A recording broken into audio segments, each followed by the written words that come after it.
we had the good fortune of working with some folks who are very kind of on the cutting edge of what was then and still is being called low impact development and landscape features that provide a stormwater management function.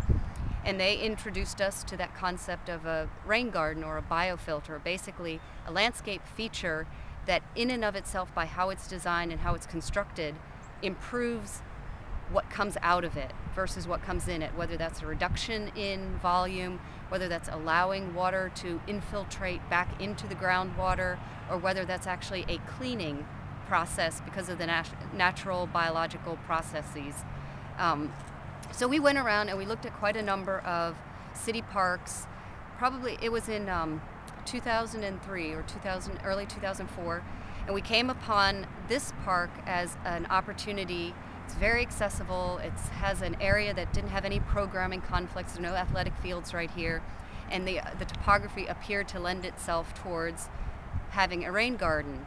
And it does have drainage from a paved parking lot area and from a turf area, which many folks know really doesn't do much for stormwater as compared to a forested system.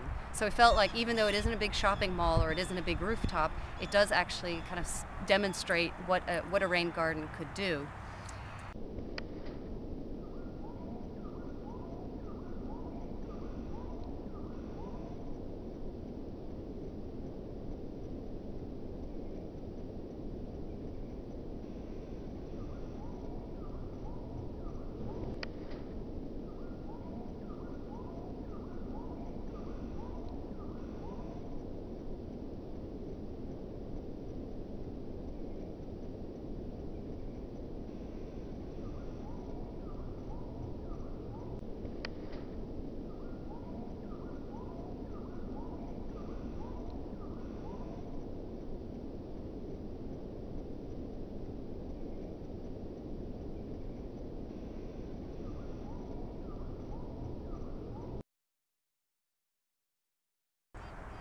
Well, we picked specifically native species and specifically flowering plants and plants that would have seeds and things that would attract butterflies to come birds.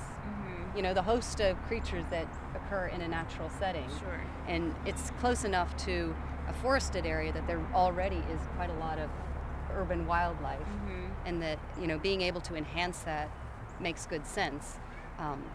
Also, because of the slope and the amount of moisture that's in here, there had to be some thought put towards drought tolerant versus moisture tolerant plants, because the upper edges, although they may get quite a bit of water when a rain event occurs, those are the edges that tend to dry out quickest. And then the bottom, because it is specifically designed to retain moisture for a long time, those need to be quite moisture loving, or, you know, prefer moist settings.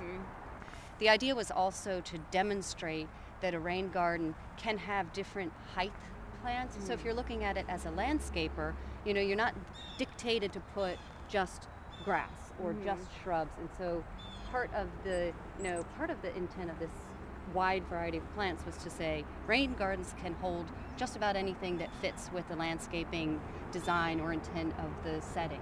And so you can have a very formal looking rain garden. You can have a rain garden or a biofilter that's essentially just covered with a standard grass mix as a cover.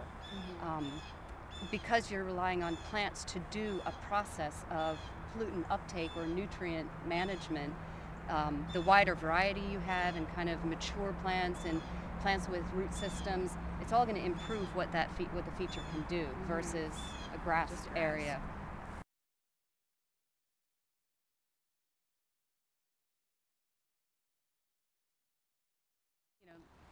People who don't typically do environmental improvement projects kind of get a kick out of it, and we have found a little bit less now because the novelty has worn off a little bit. But when it was first built that next spring, when it rained, you'd find people out here like checking on the rain garden. I was just checking to see what it was doing, you know, and it was great because it did mean people were pretty intrigued to see what's happening. And, you know, I'd come out and Dave Hirschman would come out and I'd get emails. I went to the rain garden in the rain on the weekend, and you know, the underdrain works. So it's great. I mean, in that case, there's a lot of camaraderie built up around it, and not that rain gardens are going to solve world crises, but they are part of solving kind of smaller scale and site-specific impacts.